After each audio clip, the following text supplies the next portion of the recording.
Hi, I'm Rabbi Mordechai Becher, and this is Shalom TV, Dimensions of the Daf. We look at various topics in Judaism in depth, usually based on the Talmud, hence the Daf, which means a folio of Talmud, but not always. Sometimes it's something which I choose because I feel it's important, even though it's not in the Talmud. So the last class we spoke about dignity, morality, honor, and the connection between the three as it appears in the Talmud in various places. Today, however, we're looking at something which is not a Talmudic topic, but I think important nonetheless, because it is something which is under attack. I call it occupied or liberated. Whose land is it anyway? The state of Israel, the only Jewish country in the world, a world in which there are over 20 Muslim countries. There are probably about 30 Christian countries. There are Hindu countries. There are Buddhist countries. There's only one Jewish country in the entire world. Okay, and that's the state of Israel. And that is in the land of Israel. And we are often told, well, what are these Jews doing there, right? Why should the Arabs suffer because of the Holocaust, etc., etc., as if we randomly took a globe of the world, stuck a pin in it with a blindfold on and said, oh, Israel looks convenient, right? Well, I should point out the Jews and the Jewish people have had a connection to Israel for thousands of years. In fact, Jews have been connected with Israel longer than Americans have been connected with the United States of America. We have been connected with Israel longer than the Britons have been connected with England. We have been connected with Israel long before there was a European Union, long before Brussels was a city, long before, a long time ago. We were connected to Israel when the British were running around naked, painted blue, killing each other with axes. We were writing the Bible in Israel. So that's what I'd like to point out. Now, this is not something which we made up. I think there's extensive archaeological evidence, so I'd like to look at it. First of all, you'll see the mysterious Middle Late Bronze Age people. There are records of a people who came to Israel around the time, about 40 years or so after the Exodus, and lived in a place called Kadesh Barnea for a number of years, and emigrated to Israel over the north of the Dead Sea, attacking Ai and Jericho. And that, of course, is known by many archaeologists as the mysterious Middle Late Bronze Age interchange people. But of course, it fits exactly with the biblical description of the Jews coming out of Egypt into the land of Israel as promised to Abraham, Isaac, and Jacob. But let's have a look at some of the, we know that according to the biblical account, the Jews on the way to Israel encountered someone by the name of Bilam. Bilam, son of Beor, was a spiritual assassin. He was a sniper. He was hired by a king called Balak to curse the Jews. He was a prophet, a person who was a leader of those people, and a classic biblical villain, and he was hired to curse the Jews, which he tried to do. What's fascinating is, in Amman, Jordan, there is a tablet, which you can see on your screen now, which is known as the Deir Allah tablet, which describes, in terms almost exactly the same as in the Bible, this fellow by the name of Bilam. So it is circumstantial evidence, but nevertheless a fascinating mention of a biblical character from the time the Jews were on the way to Israel, and we're talking about 3,200 years ago now, of this fellow who tried to curse us, prevent us from going to Israel. As you probably know, when the Jews entered Israel, the Bible says, as I've got quoted here in the book of Joshua 8, that they built an altar to God on a Mount Eval. There are two mountains in northern Samaria region of Israel, known as Har Gerizim and Har Eval, Mount Gerizim, Mount Eval. On top of Mount Eval, there's an altar, as you can see here, the remnants of it. What is fascinating about this particular altar, pointed out by Adam Zertal of Haifa University, is this altar is quite different from many, many of the other altars. An altar is a thing that you bring offerings on. From all the other altars, pagan altars all over the Middle East. A few points. Number one, it is made of uncut stone. If you look in the Bible says, make it out of uncut stone. Number two, instead of stairs going up to the altar, there is a ramp. You look in the Bible, it says, don't build stairs, build a ramp. Number three, the animal bones found around this altar were animal bones of kosher mammals. And as we know, the only offerings brought on the Jewish altar were kosher animals. And number four, Egyptian jewelry found scattered around the site of this altar. So it's on the correct mountain, one of the two mountains where the Jews stood and read blessings and curses and accepted the Torah once again at the entrance of Israel. On that same mountain, which is called Mount Eval, we find an altar which conforms precisely to the biblical laws of how to build an altar. It has uncut stones. It has a ramp. It has no stairs. Kosher animals around it and a clincher. What are Egyptian jewelry doing there? The answer is when the Jews came out of Egypt, we took Egyptian jewelry with us. And it makes sense that you'd be finding it around the altar. So almost certainly, this is the altar that Joshua built. One of the ancestors of the Jewish people 3,200 years ago when the Jews first came to Israel. Now, very soon after that, a pharaoh by the name of Menepta from Egypt, he made a campaign, a war against Israel. And he comes to Israel and he writes of a successful campaign against Israel. Look at what he writes. He describes attacking a nation, Israel, living in the land of Canaan. That's the biblical name for Israel. So now, here, approximately over 3,000 years ago, he's describing the Jewish people by the name Israel. We are described as a nation, and where are we living? In Israel. So 3,000 years ago, before there was a foreign ministry in England, before there was a State Department in the United States, before there was a European Union, we have Pharaoh Menepta describing a nation called Israel living in the land of Canaan. Just like today, there's a nation called Israel in the land of Canaan, over 3,000 years old. Then we have various kings of Israel, King David, King Solomon, King Saul rather, King David, King Solomon. And indeed, we find very fascinating archaeological evidence of their existence, aside from the Bible itself. But we find here is what's called the El Amarna letter, one of the El Amarna letters, which is a letter from a king on the east bank of the Jordan called Mutbaal. And he writes to a pharaoh that he's been looking for some people the pharaoh wanted him to find. He hasn't been able to find them. Who are the people he mentions?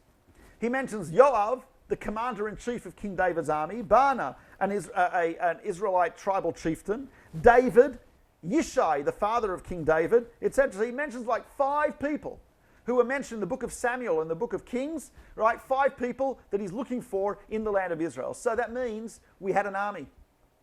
Well before the IDF, right? The first Jewish army does not start in 1948, folks. The first Jewish army was way back approximately 3,000, little less than 3,000 years ago. Actually, we're talking about now 2,800, 2,900 years ago, etc. King David, King Saul, etc.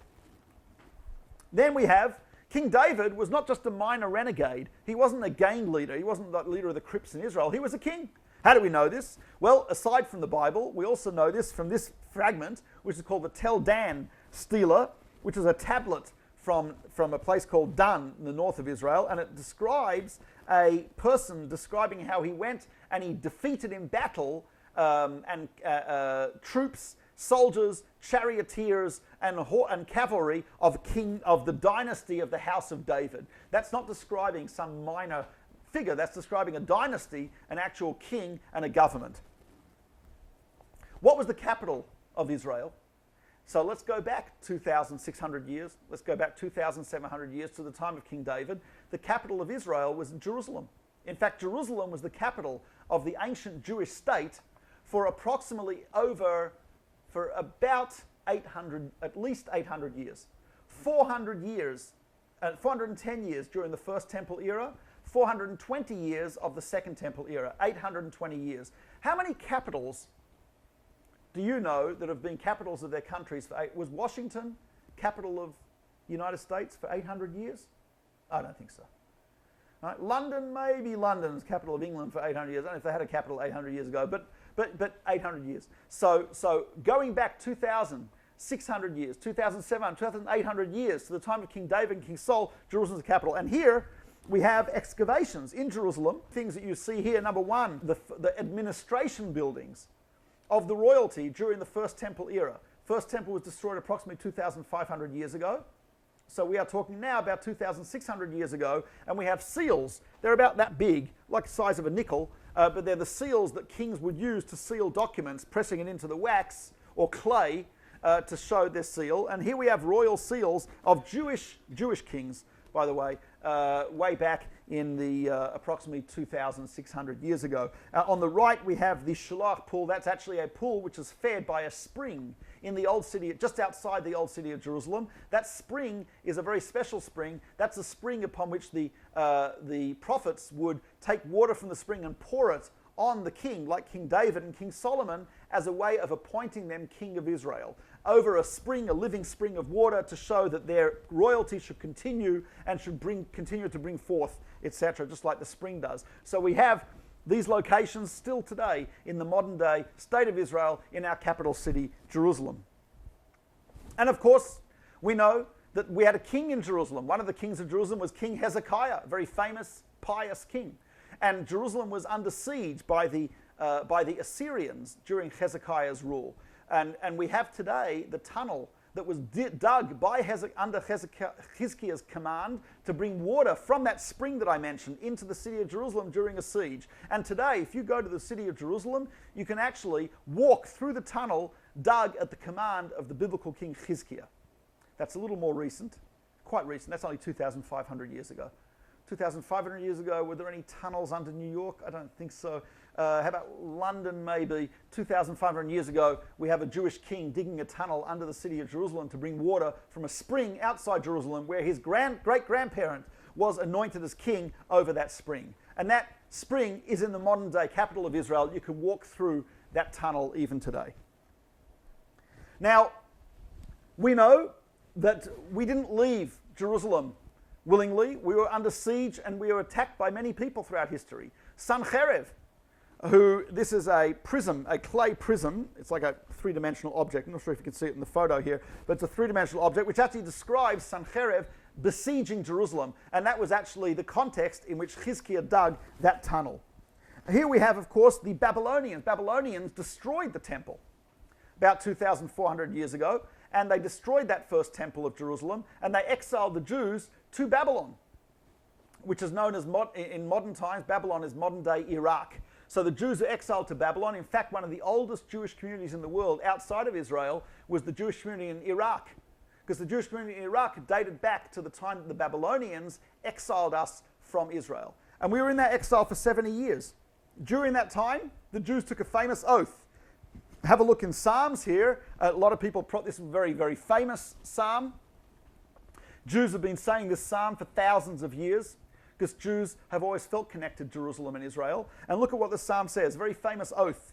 By the rivers of Babylon, where we sat down, we wept when we remembered Zion, Israel. We hung our lyres on the willows in the midst. For there were those who carried us away captive, requited us a song. You know, our captors said, sing a song, Jew boy. And they want us to sing songs of Israel. And those who tormented us required of us to be happy. They said, sing us one of the songs of Zion.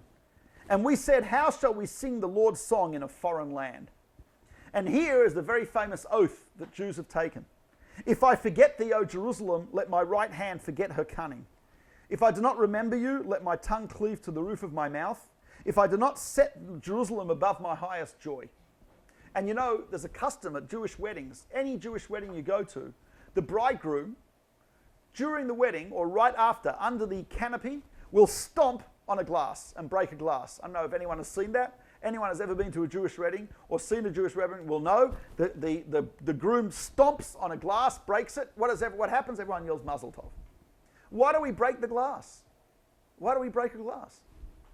The answer is very simple. It's a fulfillment of this oath. The greatest moment of joy, the wedding, the day of the wedding, unbelievable, the exaltation and joy and happiness, etc. Right, that moment of joy, what we do in the middle of it is we take something of value and break it as a way of saying, I remember Jerusalem in the midst of my joy. That's an unbelievable thing. And you know, at a Jewish funeral, traditional Jewish funeral, for thousands of years, we take a small bag which has got the earth from the land of Israel and we put it into the grave. It's an amazing thing. So that's a fulfillment of this oath that the Jews took when they went to Babylon, that we took. Here you see this is from the British Museum. It is actually Jewish captives being led out of Israel by Assyrian warriors. Notice, remember, it said in Psalms that our captor said, play us some music. So if you look here, you'll see that we're actually playing music. On the screen, there are pictures of Jewish captives being taken out of Israel, and what are they doing? They're playing harps. I don't think the Jews wanted to play the harps, but this is one of the cruelties of our captors. They did this. By the way, those who are familiar with the history of the Second World War will know that the Nazis often had the Jews play music and form orchestras in Theresienstadt, in Bergen-Belsen. There was even one in Auschwitz for a while. I don't understand the depths of such cruelty and evil, but that's what they did. And that's what Psalms is actually reflecting, that historical reality. And here you see, also in the British Museum, it's a plaque in which the Assyrians are driving out the Jews from Israel. You notice the Jews are there, they're walking out of Israel, they've got their possessions over their shoulders, and there their cattle, their flocks, are walking with them out of the land, an Assyrian soldier walking behind them with a club and with a sword. So when the Jews left Israel, it wasn't because we thought there were better real estate deals in Brooklyn. We left Israel because we were driven out by the Babylonians, we were driven out by the Assyrians, we were driven out by the Romans, and there are other people trying to drive us out right now. And I'm sure you've all heard of Jeremiah the prophet, a Jewish prophet, born in Israel, raised in Israel, as virtually all the prophets were, with one or two exceptions. And this prophet Jeremiah, if you've read the book of Jeremiah, you'll know he dictated his prophecies to a close friend of his, a scribe by the name of Baruch, the son of Neriah. Baruch ben Neriah. Baruch means blessed, by the way. Baruch, the son of Neriah. So you'll see here, this is from the Musayef collection in London. We have actually a seal, a clay seal, and on the clay seal it says, the seal of the scribe Baruch, the son of Neriah.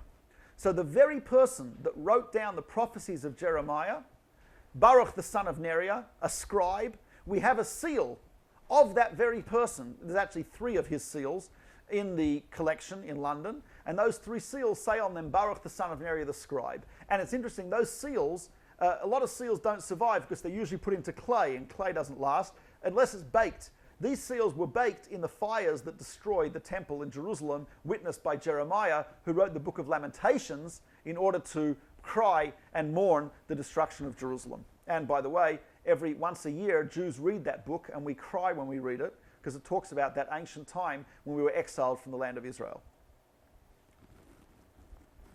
Now, the Temple Mount, which usually is, you look in the newspapers, they talk about the mosque there, the mosque there, the mosque there. The truth is, the reason the mosque was built there is because it's a holy place, because the temple of King Solomon was there. Actually, if you look in the Quran, you will see that the reason Muhammad went there was because that place was holy, because the Jewish temple was there.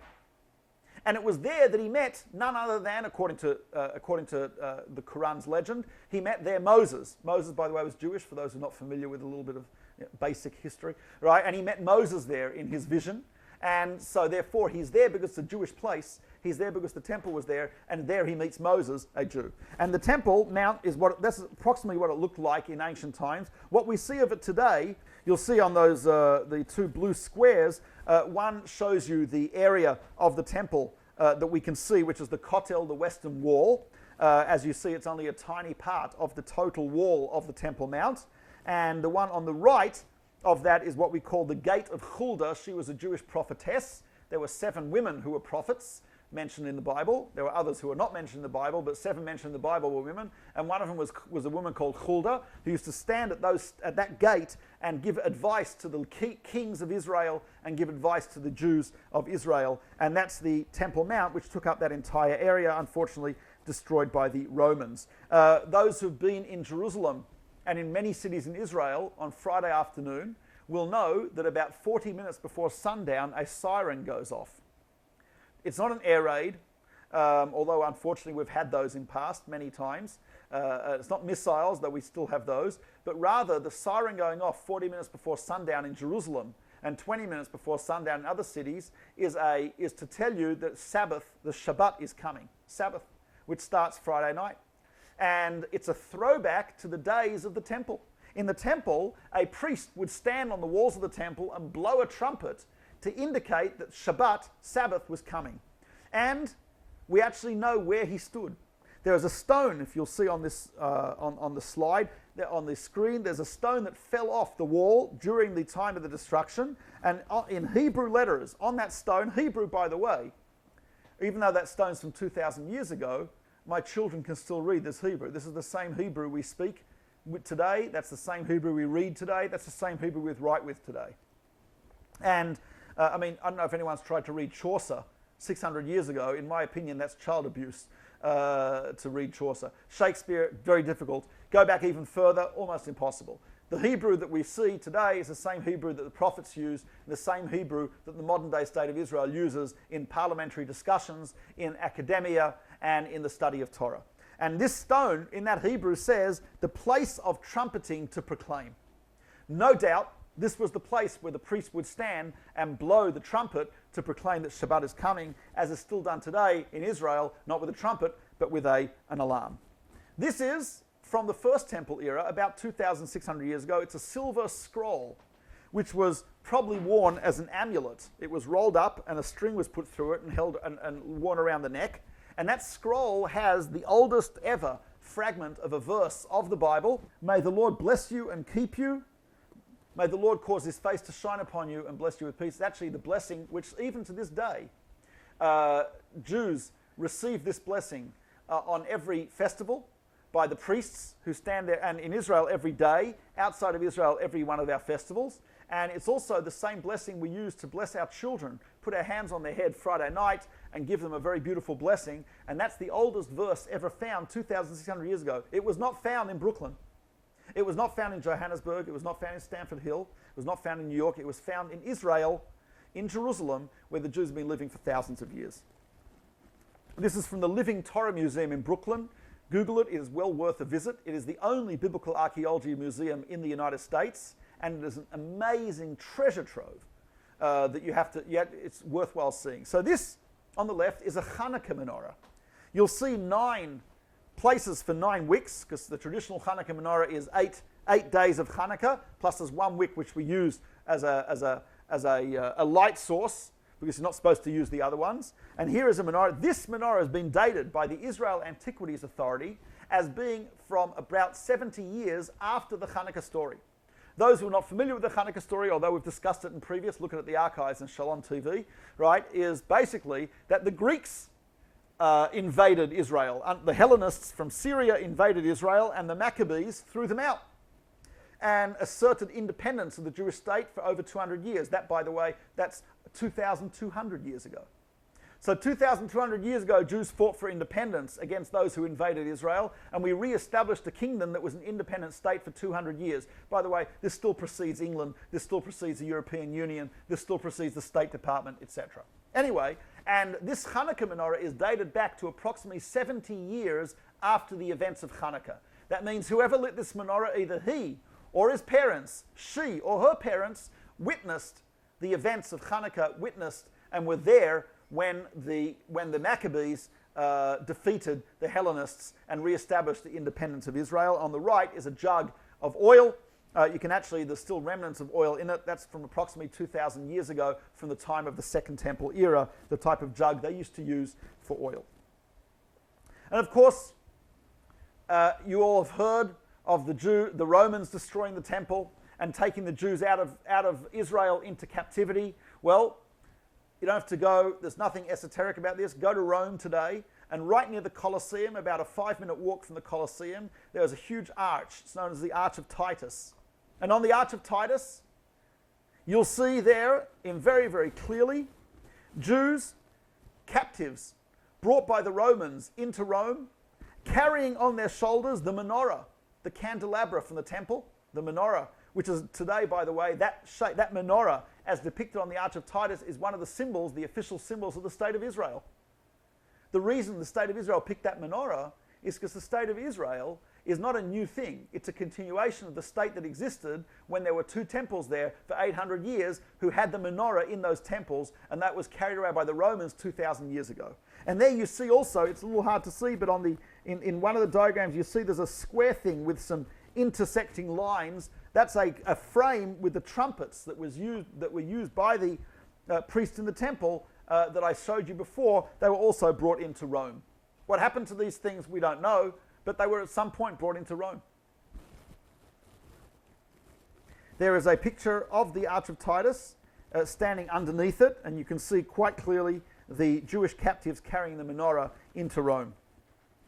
Gamla, even after the destruction of the temple, Jews did not stop fighting for Jerusalem. The Romans destroyed the temple, they occupied Israel, they plowed over the Temple Mount, they built a foreign city on Jerusalem called Aelia Capitolina, and by the way, the remnants of it have been excavated by Jewish archaeologists in Jerusalem, and there's a tourist site known as the Cardo, which was the central mall of that Roman city built on the ruins of our temple. Of course, today it's a major tourist spot right smack bang in the middle of the old city of Jerusalem, surrounded by synagogues, Jewish stores, and a copy of the menorah right there in the Roman mall.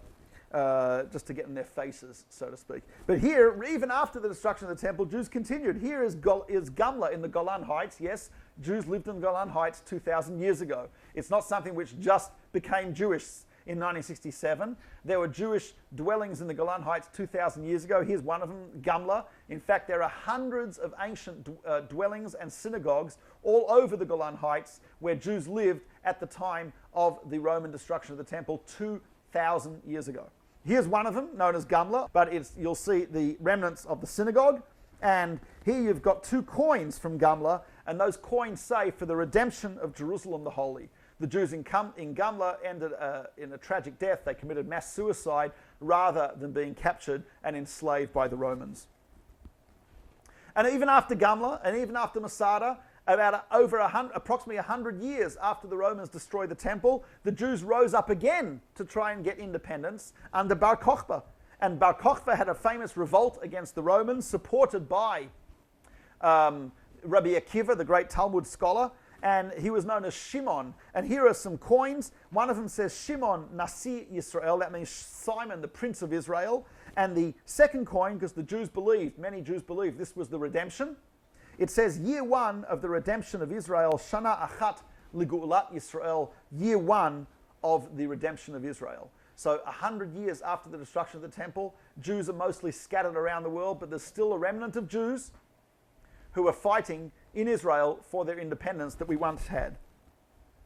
And here are some letters of Shimon Bar Kokhba from the period of his revolt. In one of the letters, he asked people to send him things that he needed to fulfill the mitzvot, the commandments. Even in the midst of battle, he wanted to have the palm fronds that we used during Sukkot, and he wanted to have whatever items he needed. The other one is a letter of rebuke to Jews who were not joining the revolt. He says, how can you sit here? How can you sit there in comfort? How can you sit there eating and drinking when we are fighting for the Jewish people? And in the Golan Heights, even after the Romans destroyed the temple, there were yeshivas. A yeshiva is a place where Jews study Talmud, as we do on Shalom TV.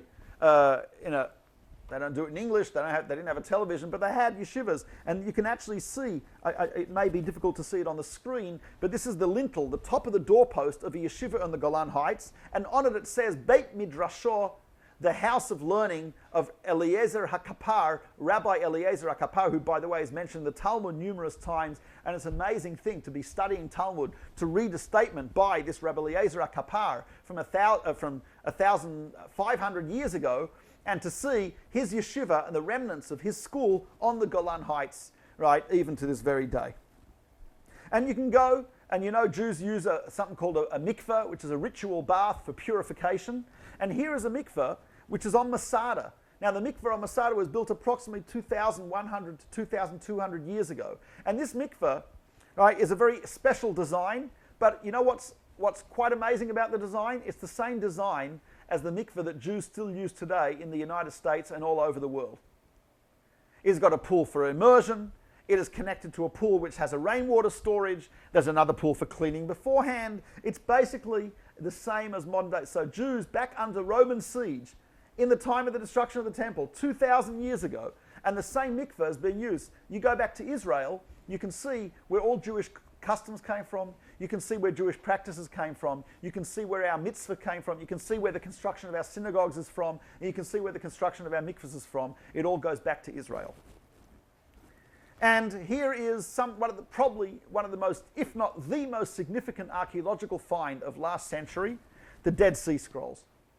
The Dead Sea Scrolls from 2,100, 2,200 years ago contain Jewish ritual objects, mezuzahs that we have on our doors, the same as our modern day mezuzahs. Tefillin that we wear during morning prayers, the same as ours. Sections of our Bible in Hebrew that we can read. Here is a section of the scroll of Isaiah, which I can look at and I can read. I remember going to the Israel Museum with my kids, and there in the Israel Museum in Jerusalem, the Dead Sea Scrolls are on display. One of my kids climbs up, he starts reading from the scroll of Isaiah. Remember, this scroll was written 2,100 years ago, and it's a copy of Isaiah who was writing 2,500 years ago. And my child of the 21st century stood up there and was able to read it fluently, understand it, know the context, the subtext, etc. He started reading this, and he says, Abba, come over here. I come over, Dad, come over here. I come over, and he says, Dad, we were doing this in school 2 weeks ago. He didn't say Dad, he said Abba, which is Hebrew for father. Right? And he says, we were doing this in school 2 weeks ago. I started crying. I said, I can't believe it. He remembers what he was doing in school 2 weeks ago. This is unbelievable. But more than that, what's amazing is here's a child of the 21st century reading a manuscript written based on something written 2,500 years ago, and he understands it, and he reads it, and he speaks the language, and he's got friends called Isaiah. If Isaiah would walk into my living room here, where I'm speaking, he'd open the books, he'd be able to read them, because it's Hebrew. And he'd be familiar with our Shabbat, our Sabbath. And he'd be familiar with our mezuzahs, and he'd be familiar with my tefillin. And my children could communicate with him, because it's Hebrew. That's amazing. Where did Isaiah live? Israel. He did not live in Europe. He wasn't from Poland. He was not from Russia. He was not from Lithuania, Estonia, Belarus. He was not from Morocco. He was not from Tunisia or Iran or Iraq. He was from Israel, as all the prophets were. And this writing was found in Israel because that's where Jews lived for thousands of years. So anyway, I just want to give you a little bit of an understanding here. And Maimonides actually goes on and he says, you know what? He says Israel is the sign of our nationhood. God promised us that he'd never annul the signs of our nationhood. And he says, theoretically, if there'd be no Jews living in Israel, our entire calendar would collapse. The calendar, the Jewish sacred calendar that we use and have been using for 3,000 years, depends on the presence of Jews in Israel. Maimonides says our calendar would cease to exist if there were no Jews in Israel. One of our great sages, 18th century Europe, Rabbi Yaakov Emden, writes, every Jew must have a firm, unwavering commitment to eventually go to the land of Israel, at least to contemplate the idea, to go to the palace of the king.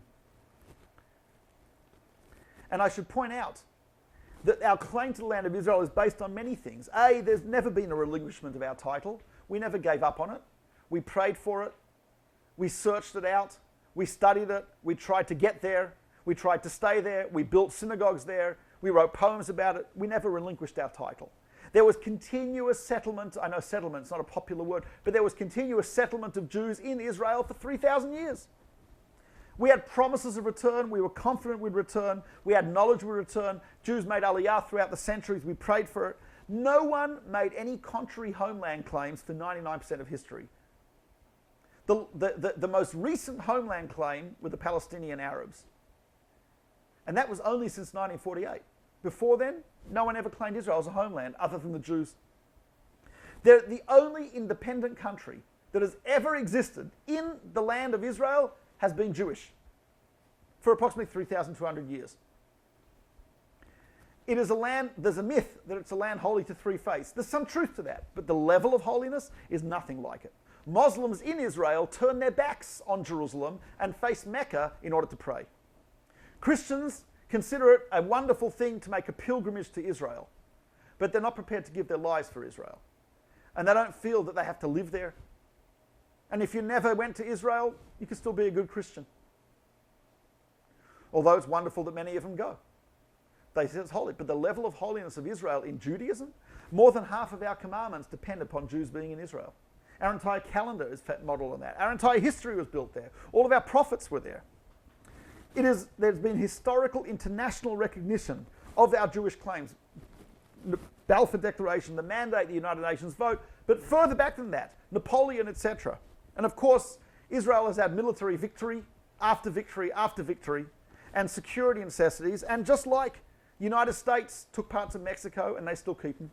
And the United States had wars with France and they keep the areas they captured. And the United Kingdom, England, they went thousands of miles across the sea to fight a war against Argentina over a small island called the Falkland Islands, which historically was not part of England, is thousands of miles away from England, and yet England feels they're justified in fighting for it.